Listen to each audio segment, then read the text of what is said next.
Hello everyone, welcome back to my channel. Today we're going to play Chasing Control, a love and deep space dating sim. Let's begin.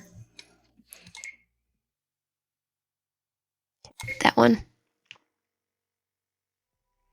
Heat coils in your belly, a phantom sensation that lingers even even as you drift between sleep and wakefulness. Hands rake your thighs, bring a flash of heat with them. A sigh escaped your parted lips as hot breath skimmed your skin. The weight of the body over yours, the press of lips at your throat, the whispers hush of a name. Sylus. You wake up with a sharp inhale, your body taut with something they can't even name. The air in your quarters is cool against your damp skin, a sharp contrast to the warmth that lingers in your bloodstream. You run a hand down your face. That dream again. Oh, or no. That memory. It keeps looping in your head, slipping between recollection and despair and desire, as if your body refuses to forget. You exhale and force yourself up, swinging your legs over the side of the bed. The floor is cold beneath your bare feet, grounding you. Distraction. You need distraction. You flicker on the TV and move to the small kitchenette, letting the morning routine drag you back to reality. It's been hard focusing on work these days. You and Cyrus are closer than ever now, in every possible way. But it's strange, isn't it, to think about how things begin? How you once looked at him with nothing but wariness and distaste. But after everything you've been through together, you see him for what he really is. Beneath that intimidating aura, he's softer than he wants the world to believe. Despite everything, he never pushes you, never held you in place. He always left you space to walk away. But he never did. Somehow you kept coming back, drawn by something you can't quite name. Now you want more. You know he hasn't shown you everything. There are still parts of him hidden in the shadows. But he's became someone irreplaceable to you, bound to you by a connection you didn't fully understand. The voices of the news anchor cuts through your thoughts, crisp and impersonal, and you're ready to uncover the rest. Illegal protocol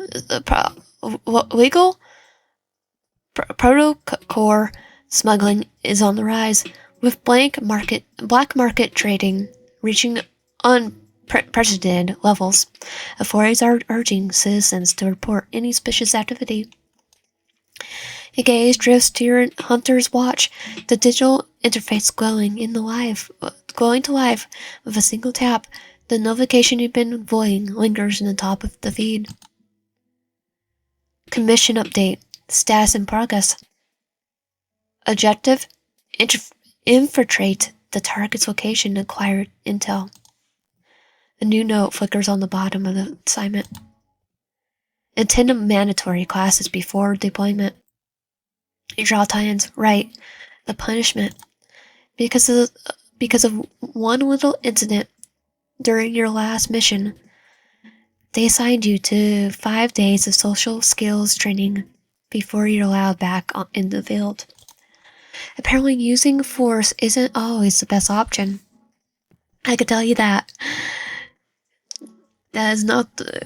Force is not the only option. Whatever you got results, didn't you? You exhale through your nose. Try not to let let irritation sink its claws into you. It's fine. You're a hunter.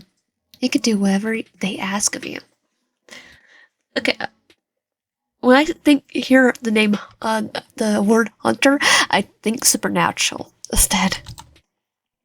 A soft chime from your watch pulls your attention. A message. Cyrus, dreamed you tackled me to the ground. Not sure if it was for a fight or something else. Either way, I didn't mind. A breath of laughter escaped you before you could stop it. For a fleeting moment, you could stare, focusing only on him. You could call him and talk for a long time, hear his voice. Close your eyes and pretend, just for a second, that there's nothing between you but time and want. But duty pulls you back. There's a balance you have to maintain. You quickly send a reply. You didn't mind? I must not have tackled you hard enough. If it was in your dreams, I hope I stayed a little longer. Was that a dream or a wish? Okay, I'm gonna do that one. You did, long enough to make me want the real thing. You drag your head, a small smile pulling your lips. You need to focus or you'll be late for work. And the class,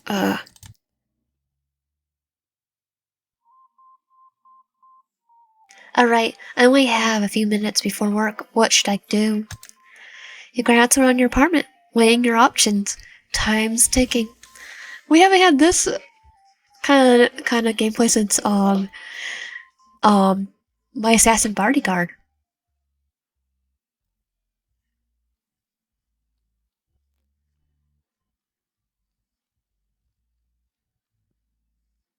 Removes class materials. I should check what I learned today. The stretchers said there are different tactics that could be used. What should I revise today?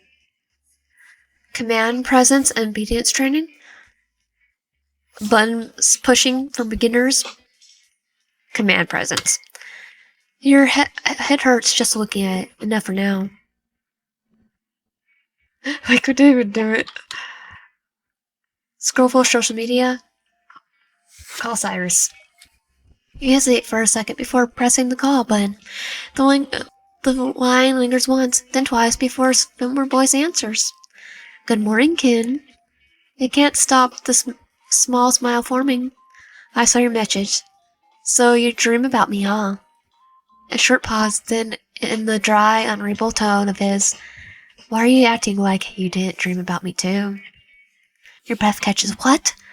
Your eyes flicker around the room, searching for any sign of Mephisto, his mechanical crow. Because of that, little spy is perched somewhere in your apartment, you swear. There's nothing, just you. Relax, I didn't actually know if you dreamt about me. But now I do. Your stomach flips. He creeps up your neck. Damn him. You clear your throat, trying to sound unaffected. Are you free tonight? Why? I want to see you. There's a silence on their end. No hesitation, but something heavier, and then low and smooth. Let me check my schedule. Before you can reply, he adds, just kidding. I'm always free for you, kitten. I'll see you after work. The call disconnects, leaving you staring at your screen. You exhale slowly, pressing the phone to your forehead. The nerves are already on fire. You attend the classes, the day goes by fast, but nothing sticks. Your instructor moves too quickly. The concepts are stiff, mechanical, nothing like the real interactions. The techniques feel unnatural, like trying to speak in a language you don't understand. You leave a class frustrated, uncertain that this training is even more fit. The field work would have been easier. Instincts you can trust, this not so much. I should have just gone straight to the field work.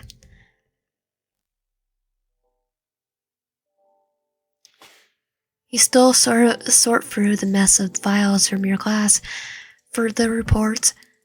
Too many notes, flickering through them on your tablet while juggling the lingering task from work. Then the door opens. Stylus steps inside, his usual unhurried confidence.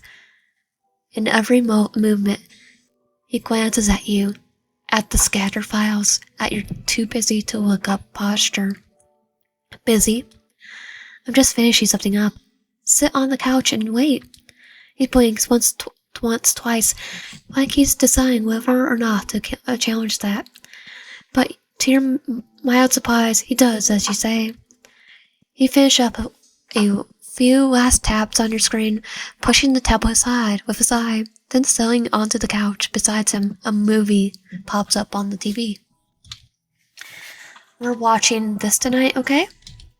Oh, I don't get to say. Nope. His slow chuckle vibrates through the quiet air, but he doesn't argue. It's Leon Stitch. He glances at him, you glance at him, considering it then. Come closer. His red eyes meet yours, sharp and amused. Demanding today, are you? You don't answer, just wait. He watches you for a moment longer, then shuffles closer. Close enough for you to tuck yourself into his side, your head resting against the warmth of his shoulder. The tension from the day slips out of you, and before you can even realize it, sleep pulls you under. Somewhere in the haze, he moves, you stir, mumbling half consciously. Don't go. His hand drifts to your hair, fingers gentle, deliberate, as he presses a kiss on the top of your head. Rest well, Ken. Then the warmth of him disappears, and you drift back into sleep, the faint echo of his presence still lingering. Another day, another decision. Not much time to waste. Call Sylus. You're about to call Sylus when your phone buzzes first. His name flashes across the screen. You smirk and answer before you can say anything. Thinking about me already? You roll your eyes, even as warmth creeps into your chest. Are you free tonight? You tell me. He always does this, flips things around, making you say what you want outright. Come over. There's a brief silence, like he's weighing something, then I was going to anyway. You exhale, shaking your head, of course he was. See you after work, Ken. The call disconnects before you can respond, leaving you staring at your screen. You don't know whether to be annoyed or amused, maybe both. View class material. Another morning, another round of reading. You tap through the interface, scanning today's options. Okay, behavior. Who comes up with these article names? Anyway, that's enough for today. The instructor respects progress, but you suck. It still doesn't feel right. You force yourself through the exercises, making what's written in the material, but it doesn't flow. Every move feels stiff, unnatural. The instructor corrects you constantly. You're either too forceful, or not forceful enough. By the end of the day, you're mentally drained, but at least you're starting to see how it works. Maybe I just need more time.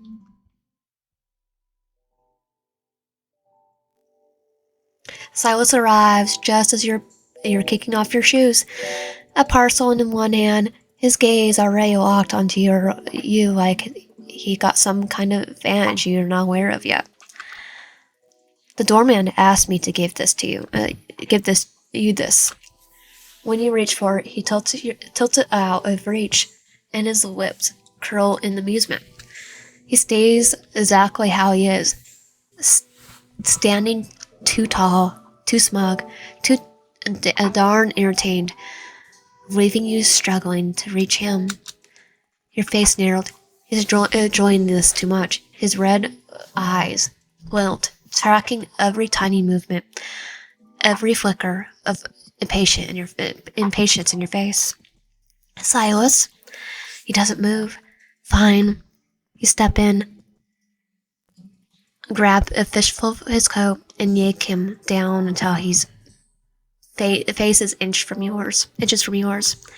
The flicker of his surprise vanishes almost instantly. replaced by something sharper, something integral. He stumbles forward just enough that you could feel the heat of him, the tension coloring in the air between you. Give it to me. His breath is steady, measured. His gaze drips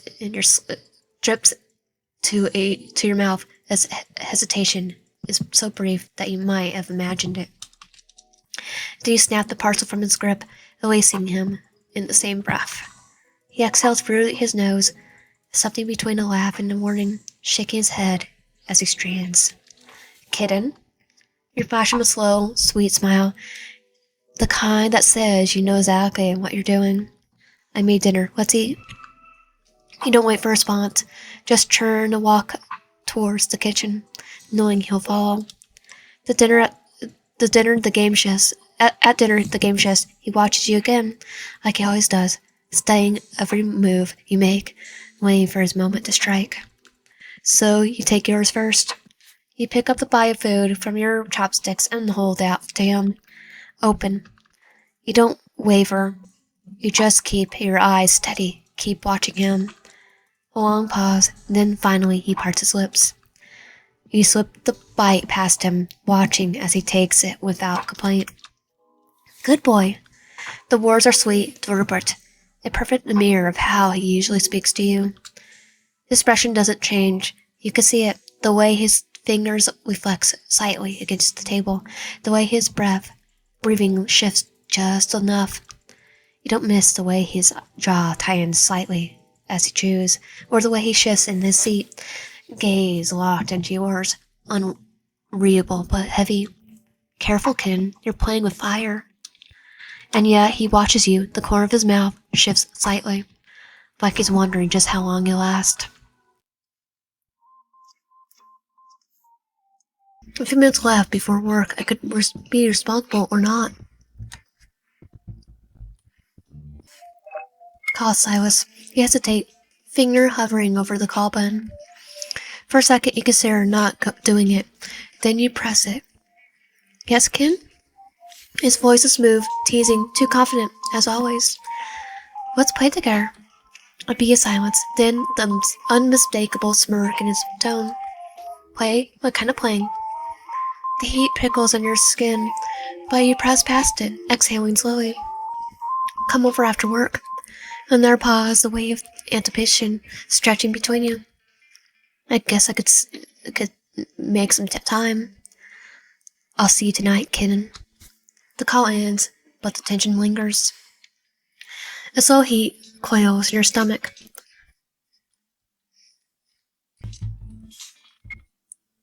You take a moment to go over today's topics better, walk into class with something already in mind. Which one should I revise today? This one. It'll be interesting to see how these apply to this class. You close the file, ready for the afternoon. Today is the first day it clicks. It's subtle, a shift in tone, a glance held a little longer than usual, a pause before responding, and suddenly people react differently.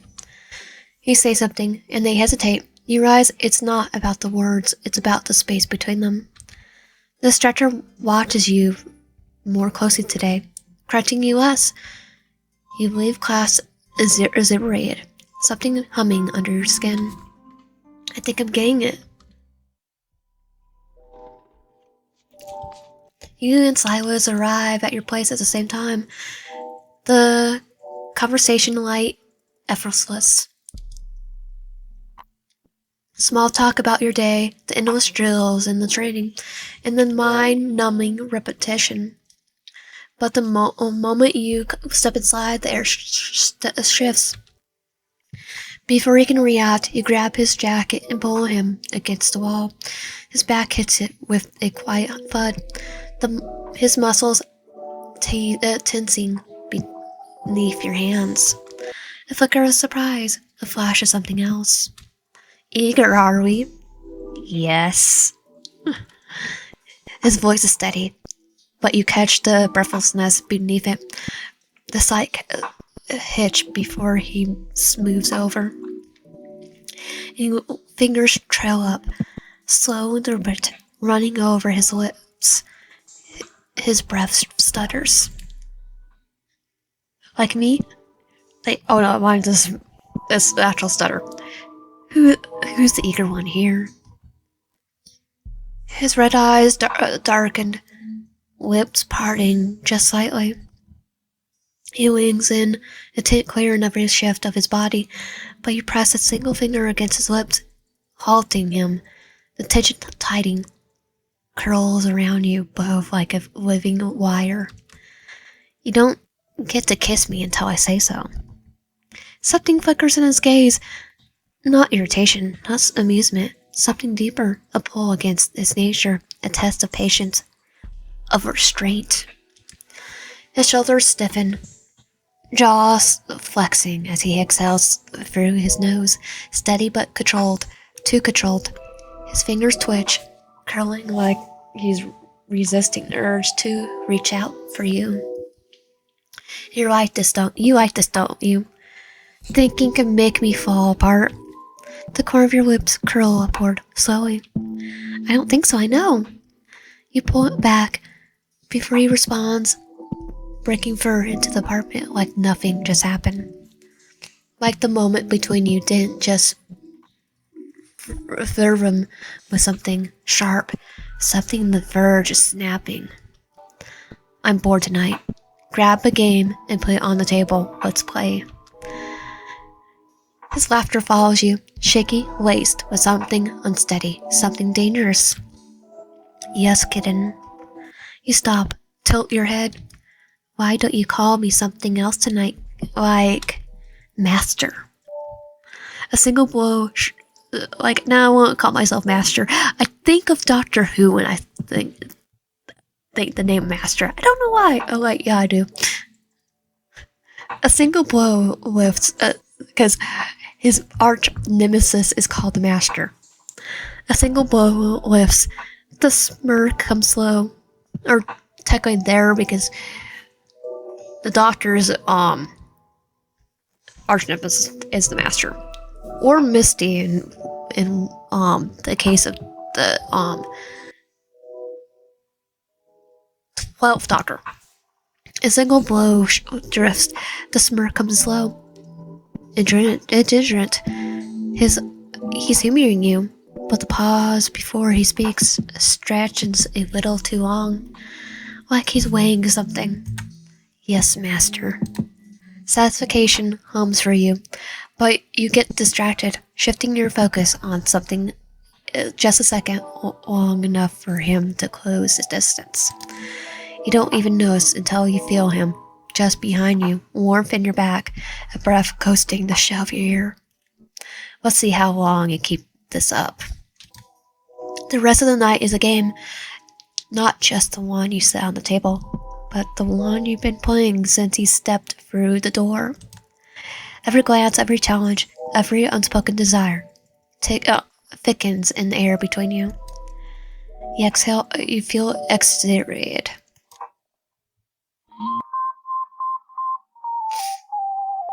Work is coming up fast. I should do something before then. The line rings once before Sylus picks up. His voice is low, familiar. You're predictable. You huff. Could say the same about you. Maybe, but you're the one calling me first every time. Well, technically you call me first once. You don't reply right away. What is it this time? Can't concentrate? Or do you just miss me? Your fingers tighten around the device.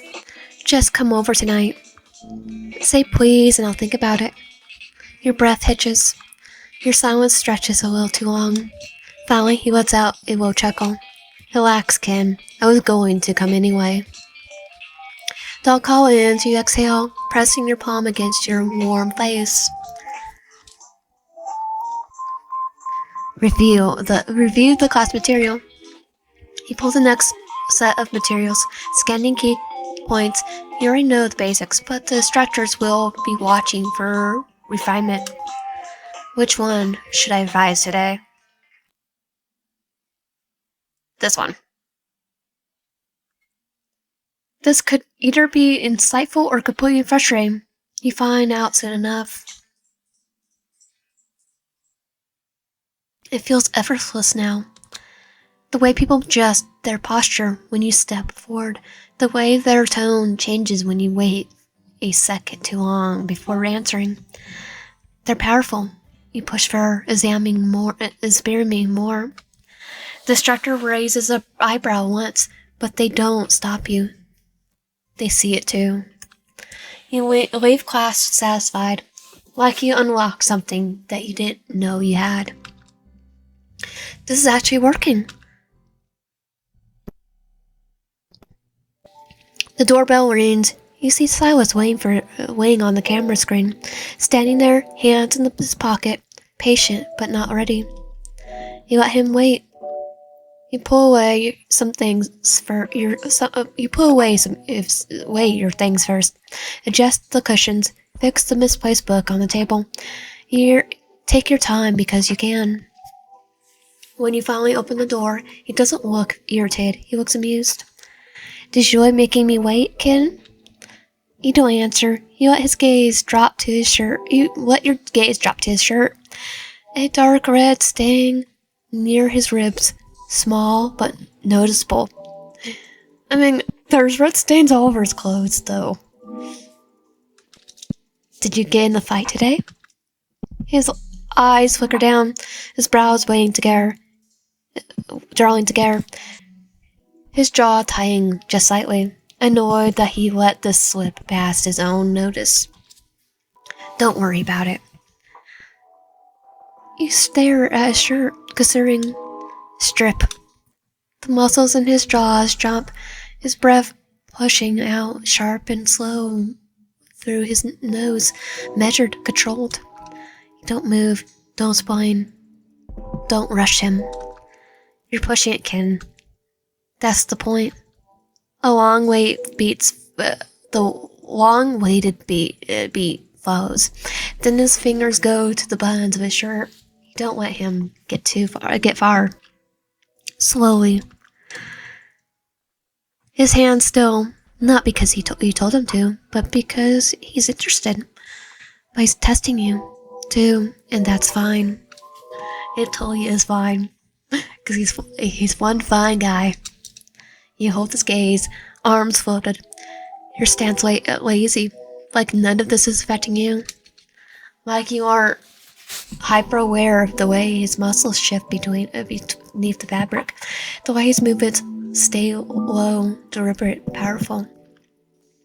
The shirt drops into your waiting hand. Good job. You take this without another glance and walk off, heading straight to the washing machine. Behind you, you hear a quiet exhale, a chuckle. Low, dark, almost amused. Just almost amused.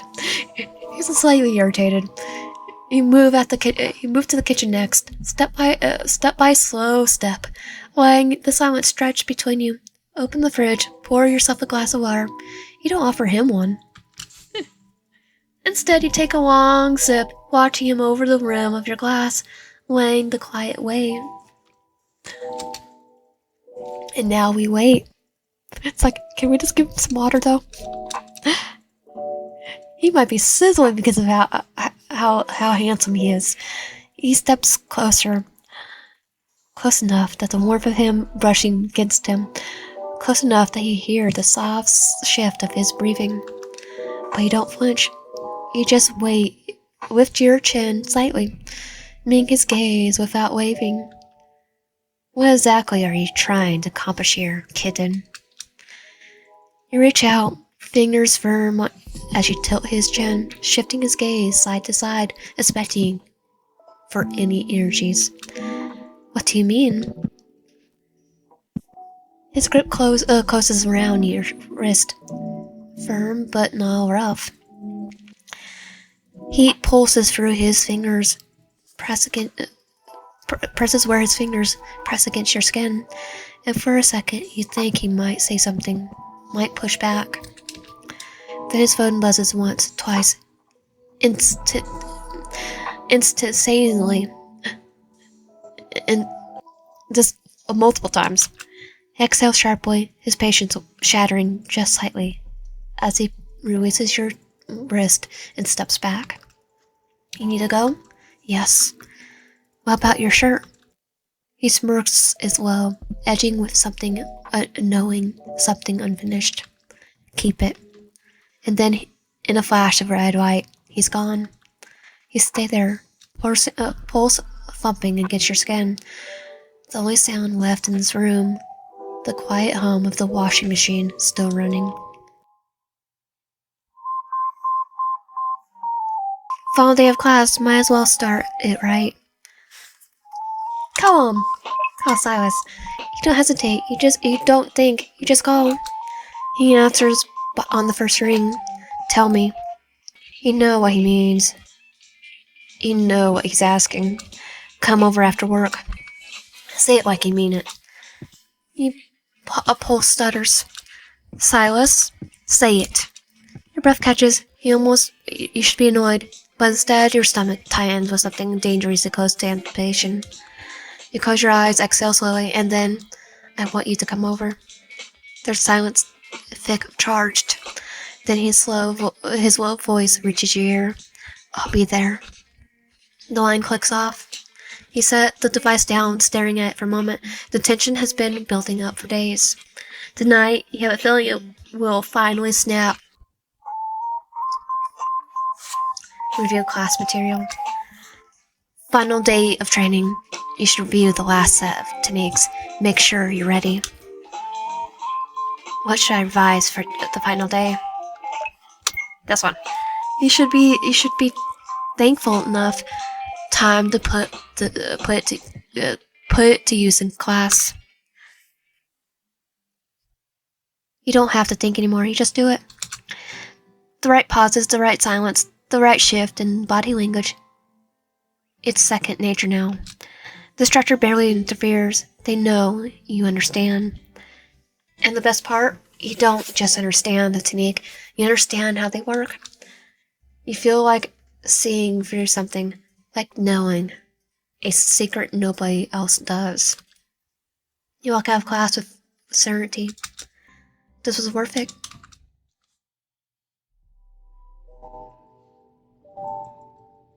The door slides shut behind you, and before you set your things down, you feel it.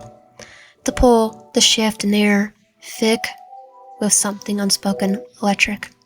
Silas is already here, waiting. He's lounging on the couch, one arm draped over the backrest, watching with slow, knowing smirk. The kind that makes your pulse skip, then stumble. Exhale, rolling your shoulders. Welcome back, Ken. How was your day? Exhaling, exhausting, my feet hurt. His gaze shifts over, lingering, like he's already knows exactly where this is going. Is that so? He rises slowly, smoothly, closing distance with unhurried steps, his presence all-consuming, and even before touching you, your body reacts to him. Your motion to your feet is silent command. He gives you a look, half amused, half challenged, before falling to one knee and slipping your boots off with a deliberate ease. Happy now? Your lips part, heat curling low in your stomach as you tilt your head, voicing a voice churning sweet, dripping challenge. Not quite. What are you going to do? What are you going to do to make it better? His smirk curls in a little sharper. What do you want me to do? Sit on the couch. He stares at you for a long moment, expression smug, unreadable. But you don't back down. You just keep looking at him slowly. He sits. You move forward, knees sinking into the couch as you lean over him. His legs part slightly. Your knee setting between his, boxing him in. Look like someone has learned a few new tricks. He lets himself fall back with no resistance, but his eyes darken, predatory, never fading. You don't answer, just act. Your fingers slide in his hair, gripping firm as you tilt his head back, burying his throat. A sharp exhale leaves him, and then a slow, wicked chuckle. Is this your attempt at taming me? Smug, always so smug. You wing in, closing the space in an instant, your lips brushing his skin before your teeth sneak into the smooth curve of his neck. What, am I a vampire? His back arches, breath escaping between his teeth in a hiss. For the first time tonight, his composure cracks. He reaches for you, fingertips skimming your waist. But before he can take control, you push his hands away. No touching. His eyes darken, a low sound rumbling his throat, and warning, but he obeys for now. You touch him just enough to make him react, brushing your lips over his jaw, dragging your nails down his chest, giving him just enough to make him chase. You can feel him relax, giving in to your guidance. You hesitate for a brief moment, lost in the beauty of him, of his flushed skin, labored breaths, his white hair sticking to his forehead. Then something flickers in his eyes, hesitation, a moment of realization. His body tenses beneath you. His breath stills, like something deep inside him just snapped into focus. He moves. One moment you're on top of him, the next you're turned, your back pressed against the couch, his grip firm, his breath heavier than before. For a second, just a second, you swear you see it in his eyes, the restraint coming back. It's still not time. You're not strong enough. But then it's gone. I appreciate the effort, Ken. His voice is smooth again, composed, back to what you know, but his grip on you is tighter now. But I still have much to learn before you can tame me. You exhale, Mia's gaze, you know what he means. You need to be stronger, but that won't stop you. I will do it. Something flickers behind his eyes, but this time it's something else, something that looks a lot like anticipation. His smirk returns, slow and sharp. I look forward to it. And then he leans down, kisses you, a bruising, searing kiss, like he's daring you to try again, like he's daring you to win. But you know, it's only a matter of time. You step into your apartment, kicking off your shoes with a sigh. Theirs inside feels charged, the kind of stillness that is empty. It prickles against your skin, warning you before you even have the lights on. Your fingers drift to your gun. Stylus, your voice is steady, but the question lingers in the air. So this one you have to do the same as number 1, but all the second options in the material. So I redid it, but I'm not going to show you the difference between his dialogue on here, but I'm going to show the ending. Your voice is steady, but the question lingers in the air. Then he steps forward from the shadows, and your lips curve into a slow smile. You move towards him, anticipation humming through your skin, stopping just before your lips can blush his. His eyes darken, sharp with intent. You had enough. You've been teasing me. These past few days can far too much. You tilt your head, fox innocent, dripping from your voice. Oh, have I? He steps closer, unhurried, the tension curling thick between you. You keep eyeing me over, only to run away. I think ending 2 is the one I'll probably have to move for Patreon. I do have a Patreon now. He back pressed against the wall, caging by his presence. He hasn't touched you, not yet, but there's something else. The word escape. The training influenced you in a infuriating way. Are you actually mad now? He tried to play coy, Try to push the tension aside with a casual smile. I don't know you were so easily affected. We could play kitty cards or relax. His hands pressed against your abdomen, firm but slow, pinning you there. No, kitten, not tonight. His smile is wicked, taunting, your pulse hammering as he lifts you effortlessly, your legs wrapped around his hips on the instant. Then he kisses you. He tastes like the heat and the hunger, his teeth nipping at your bottom lip before smoothing the string with another searching kiss. His grip tightens, a body pressing flush against yours, trapping you beneath his as he drinks in every sound you make. You try to touch him, but he seizes your wrist in your one hand, pinning them above your head as he lowers onto your couch. His breath is heavy, heated, his body pressed down, solid weight that makes you feel small beneath him. He strips you down, peeling away fabric like he's been waiting for this moment, savoring it. You shiver, exposed beneath his gaze. Are you sure you're mad? You're acting so soft. The click of his belt buckle cuts you off. His lips crush against yours again. His body heat and pressure overwhelming in the best way. When he finally pulls away, his breath is ragged, his gaze dark with something possessive, something insatiable. You thank your supervisor in your mind. You thank your supervisor in your mind for rolling you into those classes. They didn't just make you sharper; they showed you the side of Cyrus, the edge of him that you had only glimpsed before. Now you can't wait to unravel him for ending 2 out of 4.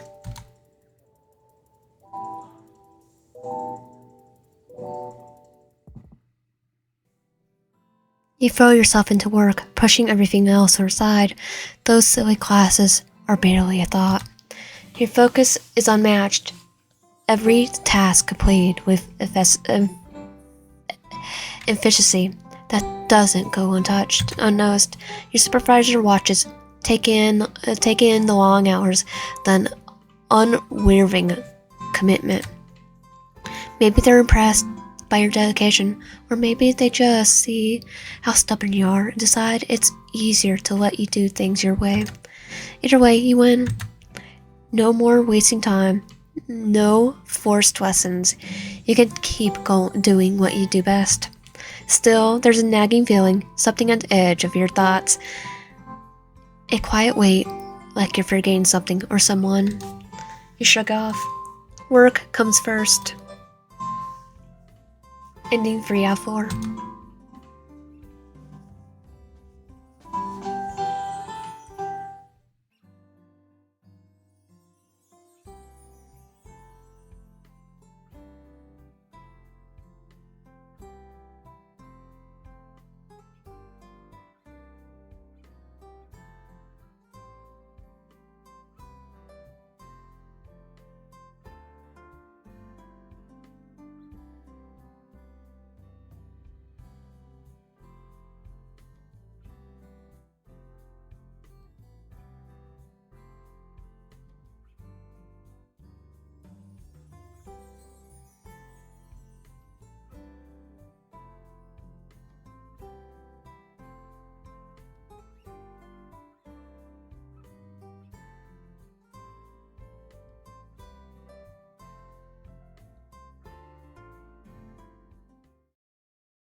And that was Chase and Control. If you want my content, please subscribe, like, help out, and comment down below. See you guys next time.